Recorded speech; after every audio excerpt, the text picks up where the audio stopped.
Okay. Sebelum ini saya adalah pengidap kanser. Okay. Saya adalah orang yang mengidap kanser. Pada bulan 12 saya dapat berita ini daripada doktor mengatakan saya adalah sakit kanser, breast cancer. Okey, saya tak nak rasa sedih. Sebab apa? Sedih itu dah berlalu buat saya. Hari ini anda tengok saya sangat ceria. Kerana apa? Kerana dengan saya menggunakan produk BC 300 tu, saya berdiri hari ini dengan semangat baru, dengan cerita baru bahawa biji-biji kanser yang ada dalam breast saya tu hilang dalam masa 1 bulan je, tuan-tuan. 1 bulan saja saya dah tak ada lagi biji-biji kanser yang mengidap dekat dalam saya punya breast, kedua-dua breast saya. Okey, dalam masa 10 hari saya guna 10 hari di bawah ketulan di bawah ketiak saya tu hilang.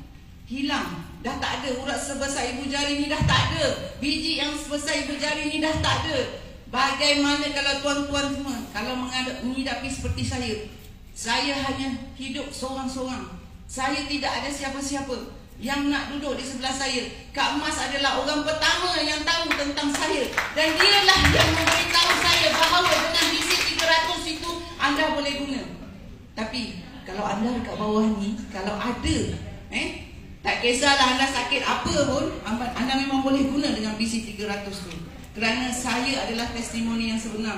Di dalam BC 300, saya yang menggunakan, saya yang merasa sakit itu bagaimana. Saya yang tahu bagaimana sakitnya kanser tu bila dia tarik sakit tu. Okey, saya bermula saya dapat tahu pada 16 bulan 12. Saya disahkan oleh doktor pakar tak ada lagi biji kanser tu pada 24 bulan 1 masa tahun ni. Jadi saya seorang yang sangat sedih ketika itu. Tapi hari ini saya sangat happy. Dan pada 24 hari bulan itu juga, bila saya keluar daripada doktor hospital, daripada bilik doktor pakar tu, saya rasa macam nak yahoo, macam tu lah. Yahoo, macam tu, nak cakap macam tu. Tapi kawan lah, kontrol, nanti orang tengok saya pula kan. Macam tu. Tapi Alhamdulillah, saya terus buat video, saya sharing dengan semua orang, mengatakan saya dalam breast saya biji-biji kanser tu dah hilang dalam masa 1 bulan.